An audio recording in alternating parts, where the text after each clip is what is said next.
Hi, Lamin. Thank you Hi, for joining us for this interview. thank you. Can you tell us a little bit about yourself and take us into the story of the Ninki Nanka?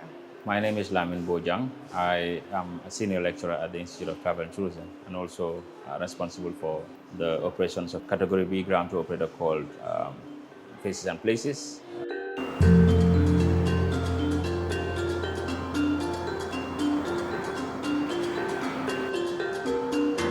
In the Gambia, there are various stories about the Ninki Nanka. Each tribe has its own story of the Ninki Nanka.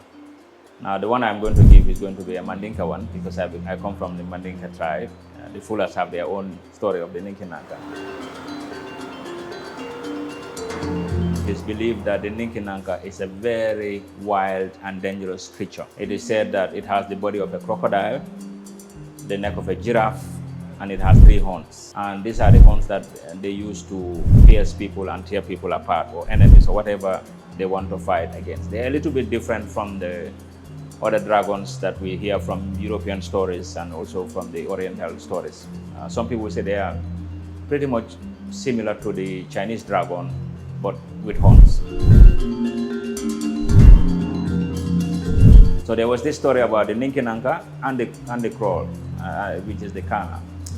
My grandmother used to say to me that they used to live together. The Ninki Nanka and the Crow used to live together, but they have separate kingdoms. So the Ninki Nanka have their own kingdom, and the Crows have their own kingdoms as well.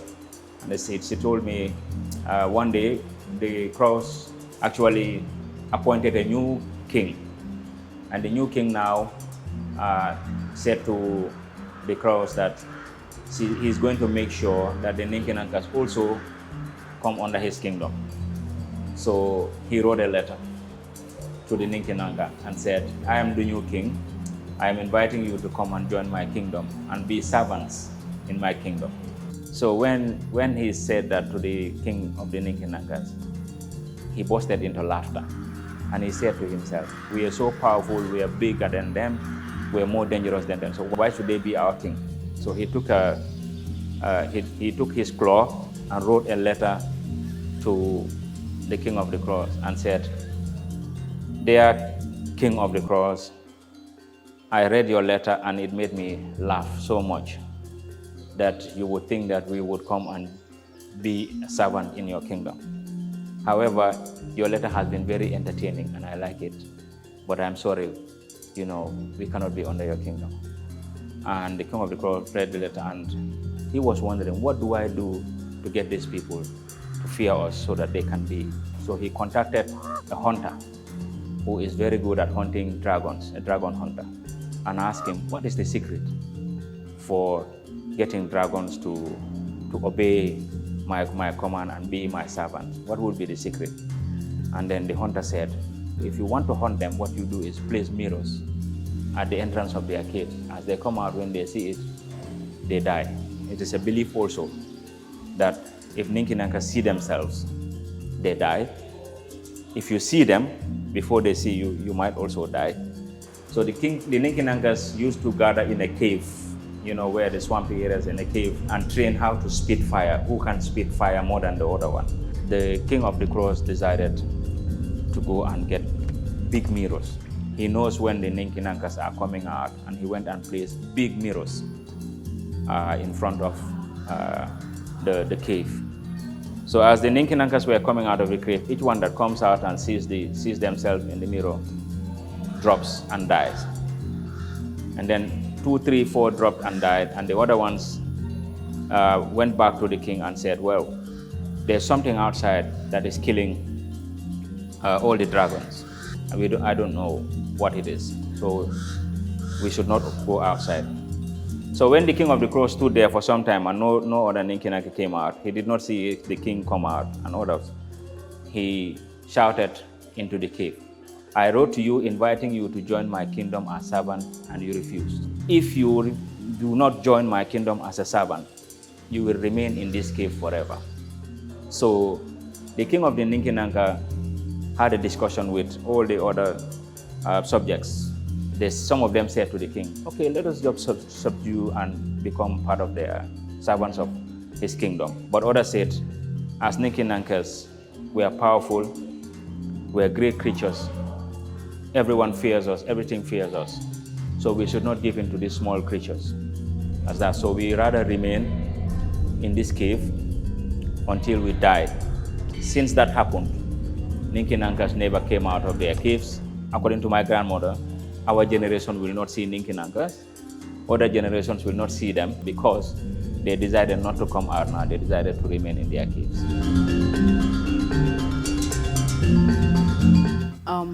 The grandmother story was told in those days to teach morals in society, maybe teach lessons, scare children or people away from things that would be harmful to themselves and others.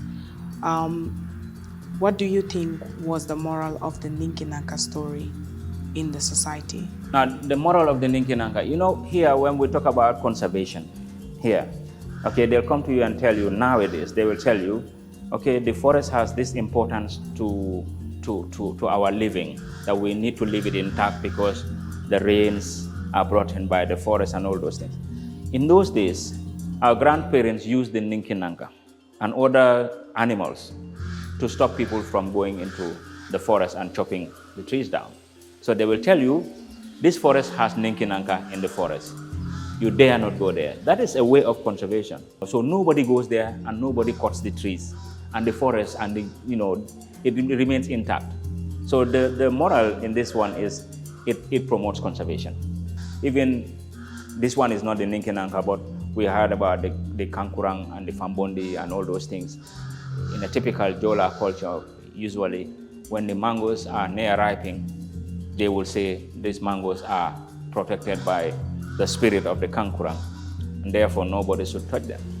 And they leave them there until they are ripe, and they pick them and they can use them. So they are ripe at a time when it reduces the cost of living for them. So when it's all ripe at once, there's plenty for everybody to eat, and then you don't spend much on fish money. Nowadays, before the mangoes even start, being proper fruits, people are chopping them, cutting them, with this, mixing with pepper, boiling it, with salt and all this. Mangoes are never left to ripe on their trees now. People pick them and even use these chemicals to actually make them ripe. So the best, these are ways that our grandparents were using to actually conserve, to actually protect things from happening, and also to make sure that we have a good living.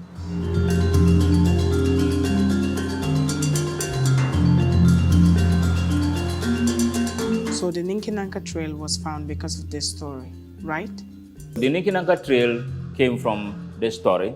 There was a documentary that was done by the late Peter Lawson and his wife Monica, and they had a daughter called Samba. A story told to Samba, and Samba wants to go on this river trip to see the Ninki Nanka. So Samba took on the journey, went to various places, but never saw the Ninki Nanka. But the experience of going and seeing places was remarkable. And this is where the whole concept came from. So it was taught by the likes of Dr. Adam Abba and other people that an excursion should be designed, a river trail that will go to communities.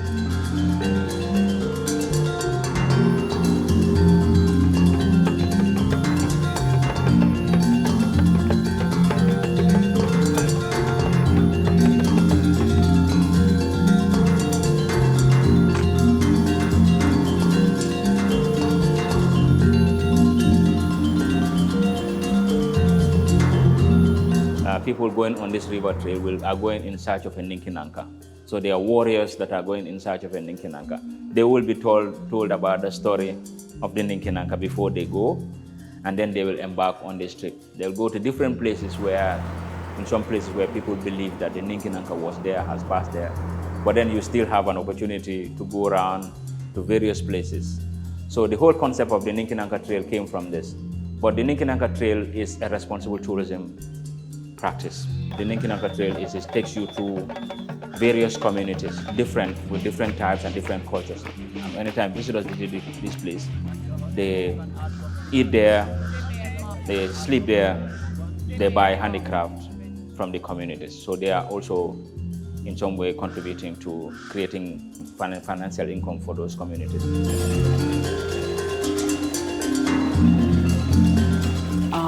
What would you tell a person who wants to be part of the Ninki Nanka Trail? We have a lot of packages that we sell. You can visit the My Gambia website. There'll be a lot of information on the Ninki Nanka. And if you want to book, you can call the numbers that are there. They will arrange for the Ninki, and you will have special guides that are very good at this Ninki Nanka story, and they can take you through this journey as you would want it, and it will be a lifetime experience if you go on this excursion.